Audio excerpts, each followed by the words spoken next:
But I go, can I just try another one? That moment comes and I just go. When Gerard Butler screamed, "This is Sparta," with chest-thumping fury, the world heard a battle cry that would echo through movie history. But what fans didn't hear, what they couldn't possibly see, was the chaos, the suffering, and the near madness behind the scenes. Years later, the truth finally emerged. Gerard Butler, the face of Spartan ferocity, opened up about the nightmare behind the camera.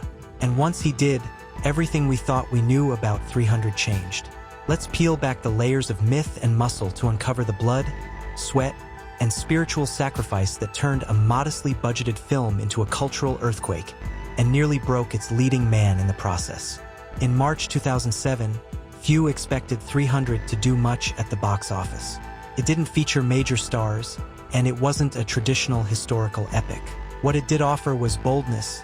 Zack Snyder's hyper-stylized retelling of the Battle of Thermopylae, based on Frank Miller's graphic novel, with saturated visuals, stylized violence, and slow-motion sequences that felt more like art than film.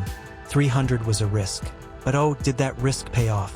In its opening weekend, 300 raked in an astounding $70 million. The movie's budget? A modest $60 million.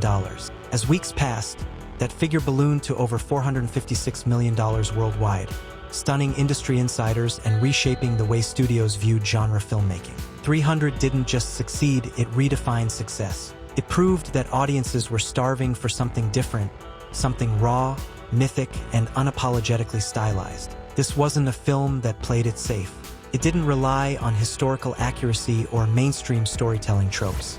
Instead, Zack Snyder leaned into the surreal, delivering a cinematic experience that felt more like watching living artwork than a conventional action movie. The visuals were almost painterly, saturated tones, high-contrast lighting, and stylized slow-motion carnage that turned every battle into a ballet of blood and dust. Each frame was a storyboard panel brought vividly to life. And then there was the dialogue, spare, theatrical, and often delivered with Shakespearean intensity. "This is Sparta" wasn't just a line. It was a war cry that detonated into pop culture like a grenade. Memes exploded, parodies followed, and suddenly everyone, from late-night hosts to internet creators, was shouting it with mock-serious ferocity. The film's stylistic flair and quotable script helped it live far beyond the box office. The film also benefited from its release timing. In 2007, audiences were growing weary of bloated, formulaic blockbusters. 300 arrived like a thunderclap, fresh, bold, and defiantly different. It became the poster child for a new kind of action film, hyper-real, visually aggressive, and emotionally primal. Critics were divided. Some praised its innovation, others criticized its violence and stylization, but audiences had already made their choice. The film became an instant cult favorite, generating intense fan devotion and endless online discourse. It wasn't just a hit, it was a movement. Yet behind all the slow-motion heroism and sweeping digital vistas was a storm of hardship.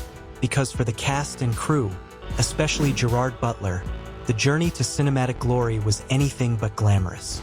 Every glorious frame was earned through bone-deep exhaustion, grueling workouts, and dangerous fight choreography. What audiences saw on screen was mythic, but what happened behind it was all too human. Director Zack Snyder didn't just want realism, he wanted myth. Instead of filming in historic locations or constructing grand sets, Snyder turned a warehouse in Montreal into a digital canvas. Nearly every scene was shot on a blue screen. Real landscapes were replaced with post-production magic. That mythic glow? It came from artificial lighting that turned the set into a furnace. But beneath the painterly aesthetic lay a brutal truth. According to Gerard Butler, the set was pure punishment. "I remember every day somebody was getting taken to the hospital," he admitted. "A spear went into someone's eye. Someone else broke their ankle. It was insane. Stunt doubles? Few and far between." Zack Snyder wasn't interested in faking strength or staging emotion. He wanted authenticity, grit, pain, real physicality. And that meant the actors, not their stuntmen, had to step into the fray. The result? One of the most intense, dangerous, and physically punishing productions in modern cinema history. The weapons used on set, spears, swords, shields, may have been dulled, but they weren't toys. They were still made of metal, still capable of breaking bones or splitting skin. One cast member came within inches of losing an eye to a misplaced spear thrust. Another fractured his ankle after a misstep during a chaotic group brawl.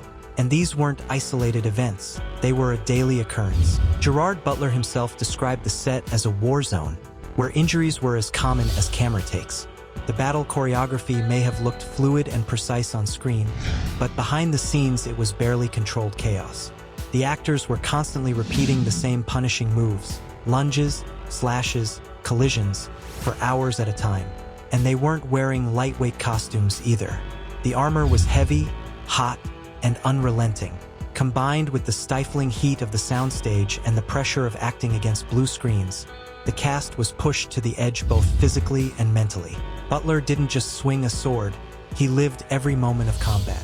He took hits, he lost skin, he left blood on the studio floor. His performance wasn't built in a makeup trailer. It was forged through sheer will and punishing endurance. And none of it happened by accident. Before the cameras ever rolled, the actors had to earn the right to wear that armor. The real war, the one audiences never saw, began months earlier in the gym. There, under the ruthless eye of elite trainer Mark Twight, Butler and his castmates. They were reflections of a real bond formed through sweat, pain, and mutual respect. The cast had become a unit, a tribe. That authenticity radiated through the screen, making every loss feel personal and every triumph feel earned. When Leonidas looked into the eyes of his men, or when Queen Gorgo whispered strength into his soul, it wasn't acting, it was lived emotion. That's what made 300 resonate so deeply with audiences. Beneath the stylized violence was a beating heart. And then there was Zack Snyder, Hollywood's visual disruptor. His stylistic gamble didn't just birth a hit, it started a revolution. Snyder took a massive risk with 300. Rather than follow the template of traditional historical epics, he leaned into surrealism and graphic novel aesthetics. Nearly 90% of the film relied on visual effects. Instead of building lavish sets, Snyder recreated the ancient world inside a soundstage in Montreal using blue screens, digital enhancements, and meticulous lighting design. The result? A film that looked unlike anything audiences had seen before. The combat was more dance than brawl, carefully choreographed chaos with slow-motion sequences that emphasized every blow, every drop of blood, every defiant roar. The environments, moody skies, golden fields, blood-soaked battlegrounds, looked like oil paintings come to life. Snyder turned the battlefield into a canvas, and every frame became a brushstroke of legend. This daring approach didn't just influence viewers, it transformed the industry. It gave rise to an entire wave of stylized films, from Spartacus, blood and sand to immortals, and even inspired elements in Game of Thrones. Studios realized there was a hunger for mythic storytelling told through bold visuals, and suddenly stylization wasn't a risk, it was a trend. 300 shattered the mold. It proved that you didn't need A-list stars or practical sets to make a cultural phenomenon. You just needed vision, grit, and a story that burned with the fire of something eternal. The film's visual language, its use of digital backdrops, extreme color contrast, and slow-motion combat, redefined what a graphic novel adaptation could be. It influenced everything from Spartacus, blood and sand to Game of Thrones. And it set the tone for Snyder's future projects like Watchmen and Man of Steel. The Oracle's eerie scenes? Much of that was unscripted, improvised to enhance the surrealism. The blood? All digital. The gore? All visual trickery. But the emotions? Very real. The result? A movie that felt like legend rather than history. A dream carved into motion. A war not just seen but felt. And then came the ripple effect. The 300 workout didn't stay in Montreal. It exploded globally. Gyms began offering Spartan training. Magazines like Men's Health published tutorials. Young men, inspired by Butler's transformation, chased the ideal of the Spartan body. But with that came pressure. The film sparked conversations about masculinity, body image, and obsession. Suddenly, lean muscle and warrior abs weren't just admired, they were expected. Even Butler admitted he was so physically wrecked after filming that he couldn't train for over a year. The price of that body wasn't just sweat, it was physical ruin. Beyond the bodies, beyond the battles, 300 struck a cultural nerve. "This is Sparta" became more than a line. It became a meme, a punchline, a slogan of defiance.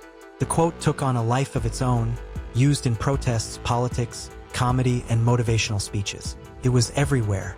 The movie also reignited interest in ancient history. Herodotus' histories saw a surge in sales. University courses used the film to spark discussions on myth versus fact. Historians rolled their eyes at its inaccuracies, but even they admitted it made people care about the past again. Before 300, Gerard Butler was a face in the crowd, recognizable to some, but still searching for that one career-defining role. He played the tortured romantic lead in The Phantom of the Opera and had shown his range in films like Reign of Fire and Timeline, but Hollywood hadn't quite figured out where he belonged. He was often cast in supporting roles or in projects that failed to leave a mark. Butler was on the radar, but not yet on the map. Then came 300. In a single thunderous roar, "This is Sparta." He vaulted from character actor to global icon. His portrayal of King Leonidas was more than just a performance. It was a declaration. He wasn't just playing a warrior, he became one. With unmatched physicality, emotional intensity, and a commanding presence that filled every frame, Butler proved he could carry an entire film on his shoulders. And Hollywood was watching.